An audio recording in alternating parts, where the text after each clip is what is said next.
Guys, তো সকাল সকাল আমি ঘুম থেকে উঠে গেছি। তো উঠে গিয়ে ব্রাশ ট্রাশ করে আবার বিছানাতে এসে বসে পড়েছি। তো বসে বসে মাকে বলছি, মা আমাকে একটু খাবার দিয়ে যাও না, বিছানাতে খুব ঠান্ডা। তো বসে বসে তারপরে শুনলাম দাদা বাজারে গিয়েছিলো, বাজার থেকে পরোটা আর ঘুগনি এনেছে, তো মা দিয়ে গেলো সেটা। আর তারপরেই আমরা চলে গেলাম কলেজ, আমি আর আমার বান্ধবীতে চলে গেলাম কলেজে। ও খুব পড়াশোনা নিয়ে, যেটা খুব মানে কি বলবো, ও খুব সিরিয়াস থাকে পড়াশোনাটা নিয়ে, যেটা আমি একদমই থাকি না। তো আমরা আজ গেছিলাম অ্যাডমিট আনতে, তো আমি গিয়ে ওকে সোজা গার্ডেনে নিয়ে চলে গেছি। আমি আগে গার্ডেনটা ঘুরেছি, তারপরে অ্যাডমিটটা নেওয়া হবে।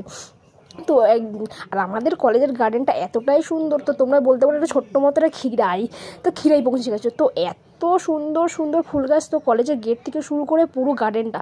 তো প্রথমে গার্ডেনের গোলাপটা, উফ এত দারুণ দেখতে। তো আমি গোলাপটার দিকে কিছুক্ষণ বসে বসে ভাবছিলাম যে আমি জানি সেই গোলাপটা আমি একদিন তুলে নিয়ে ছিঁড়ে নিয়ে চলে যাব।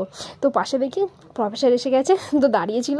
তো আর তোলা হলো না গোলাপটা। এই পাশে আমরা গোলাপের ভিডিও করছিলাম দাঁড়িয়ে দাঁড়িয়ে। আর ওখানে সবাই মিলে গার্ডেন মানে হচ্ছে আমাদের খাওয়া দাওয়া আড্ডা গল্প সব গার্ডেনেই হবে।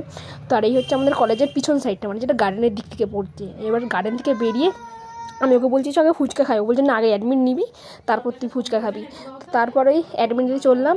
আর এই হচ্ছে আমাদের কলেজটা, ওই দিকটা হচ্ছে গেট, ওই যে দেখা যাচ্ছে ওইটা, ওই সাইডেরটা ওটা হচ্ছে গেট, কলেজের গেট। আর এই হচ্ছে আমাদের পুরো গোটা কলেজটা।